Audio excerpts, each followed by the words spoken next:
Welcome back to পুজো পরিক্রমা।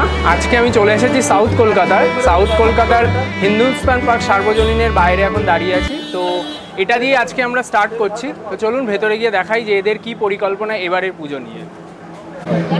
এই বছর এদের নিবেদন হচ্ছে লোকজ, যেটা একটা পুরনো শিল্পী, যেটা ইতিহাসের পাতায় অনেকটা ঢেকে গেছে, সেটাই এবার এরা এদের পুজোর প্রাঙ্গণে তুলে ধরবে।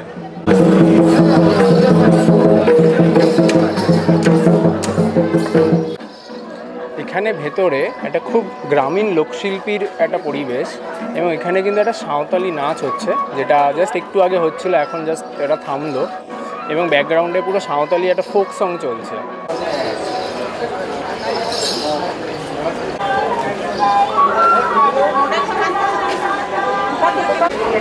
গ্রামীণ যে পরিবেশ, যে মাটির বিভিন্ন রকম তাদের নিবেদন, সেগুলোই কিন্তু এই প্যান্ডেলের নানা দিকে দেখতে পাচ্ছি।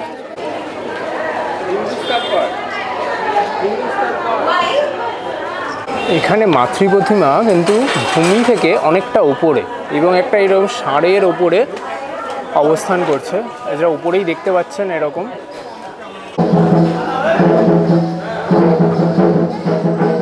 প্যান্ডেলটা কিন্তু দোতলা বলা যায়, মানে উপরে আমরা উঠে আসলাম, এখান থেকে কিন্তু ভিউটা খুব সুন্দর, এবং নিচেও পুরোটা দেখা যাচ্ছে।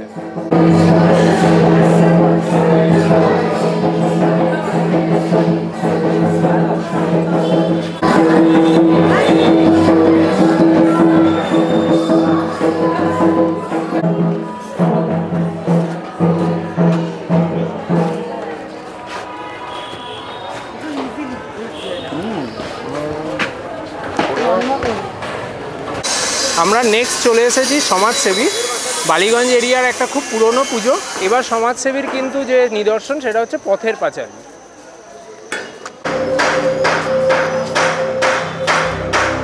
পথের পাঁচালী কিন্তু আমাদের বাংলা সাহিত্যের একটা খুব বিখ্যাত গল্প।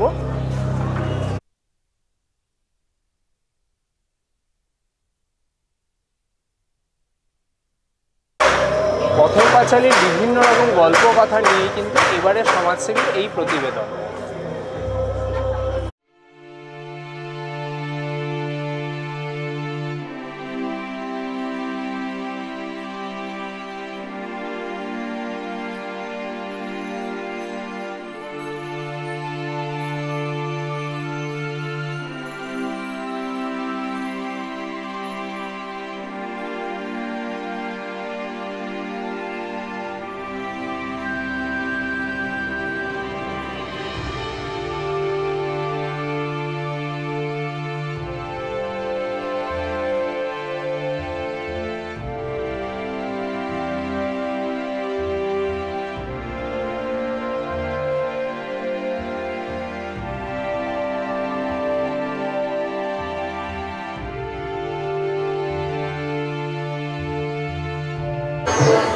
আমি চলে এসেছি এবার বালিগঞ্জ কালচারাল। 75 বছর বর্ষ ওদের। তো বালিগঞ্জ কালচারাল কিন্তু সবসময় ফেমাস ফর দেয়ার সাবেকিয়ানা, একটা ঐতিহ্যবান পুজো। বাট এবার কিন্তু ওরা সাবেকিয়ানার সঙ্গে একটা থিম বা একটা অন্য মেলবন্ধন রেখেছে। তো চলুন গিয়ে দেখা যাক এবছর ওরা কেমন করছে।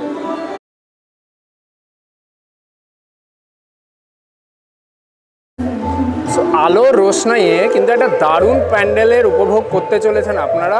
বালিগঞ্জ কালচারালের যে অভাবনীয় সৌন্দর্য, সেটাই দেখা যাচ্ছে।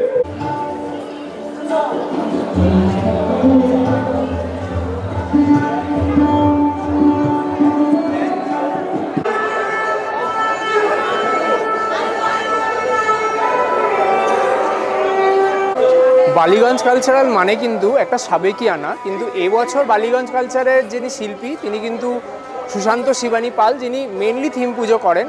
কিন্তু এবছরে উনি যে কম্বিনেশনটা এখানে এনেছেন, যে লেগাসি এবং মডার্নাইজেশনের তার এক কম্বিনেশন, সেটা কিন্তু দারুণ লাগছে। মানে খুব ব্রাইট, যেটা বালিগঞ্জ কালচারের মেন অ্যাট্রাকশন থাকে, সেটাকে মেনটেন করা হয়েছে। একটা দালান বাড়ির মতো পুজোটা করা হচ্ছে, দালান বাড়ি বানানো হয়েছে, যার ভেতরে ঠাকুর রয়েছে, সেটা আমি আপনাদের দেখাবো। এবং ঠাকুরের গায়ের যে শাড়ি, সেটা কিন্তু অ্যাকচুয়াল শাড়ি, তো সেটাকে ট্র্যাডিশনাল রাখা হয়েছে, এবং পুরো প্যান্ডেলটা টুনি বাল্ব দিয়ে এত সুন্দর উজ্জ্বল করা হয়েছে যে দেখতে দারুণ লাগছে।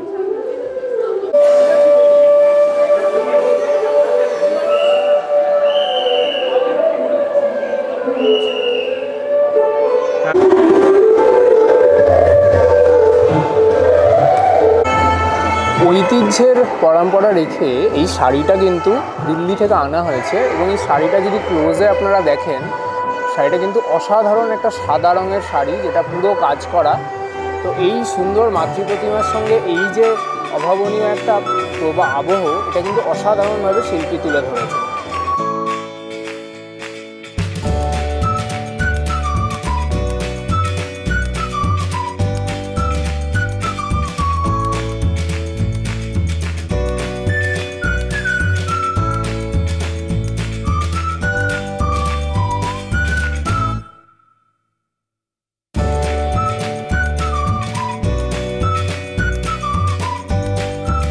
এই যে দালান বাড়িটা রয়েছে, এর ওপরে কিন্তু একটা বারান্দা মতো রয়েছে, যেখান থেকে এই মাতৃ প্রতিমার একটা দারুণ ভিউ কিন্তু আপনারা পাবেন।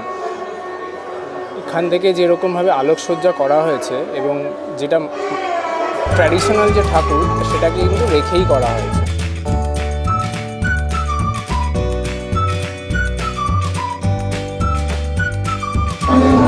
৭৫ বছরে বালিগঞ্জ কালচারের যে প্রকাশ, সাবেকিয়ানা এবং আধুনিকত্বের এক অবাধ মেলবন্ধন এখানে হয়েছে।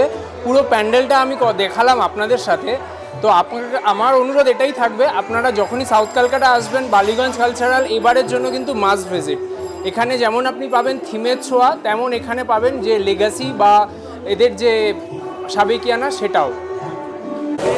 পরবর্তী প্যান্ডেল আমরা চলে এসেছি, সেটা হচ্ছে ত্রিধারা অকাল বোধন। এখানে একটা ওল্ড মন্দিরের মতো আমার লাগছে, চলুন ভেতরে গিয়ে দেখাচ্ছি।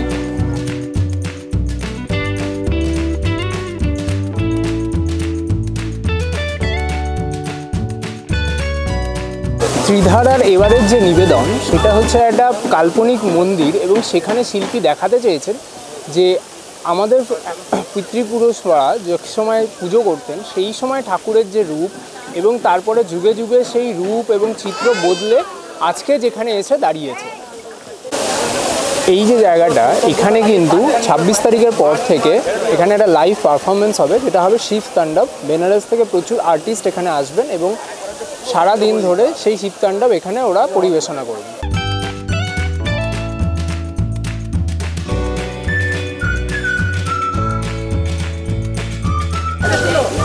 প্যান্ডেলের ঠিক অপোজিট সাইডে এই যে দেওয়াল, এখানে কিন্তু প্রচুর সংস্কৃত শ্লোক রেখা রয়েছে, যেগুলো এখানকার শিল্পী এবং সহশিল্পীরা নিজেরা কিন্তু এটা ক্রাফট করেছে, কোনো মেশিন ওয়ার্ক কিন্তু নয়।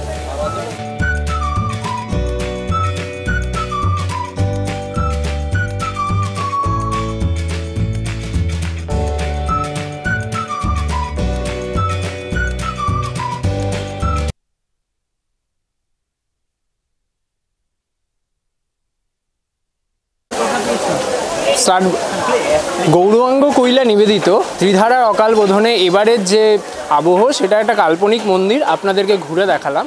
এখানে মন্দিরের সাথে সাথে প্রচুর রকমের মন্দিরের যে ঠাকুরের মূর্তি এবং তার যে বছরের পর বছর ধরে যে তার যে বিবর্তন, সেটাও তুলে ধরা হয়েছে। আর যেরকম বললাম যে ২৬শে অক্টোবরের পর থেকে কিন্তু এখানে একটা লাইভ শো হবে, যেটা বেনারস থেকে প্রচুর আর্টিস্ট আসবেন এবং তারা অনেকক্ষণ ধরে, প্রায় সারাদিন ধরে সেই শোটা করবে। তো আপনারা ডেফিনেটলি সাউথে আসলে ত্রিধারাটা কিন্তু মিস করবেন না।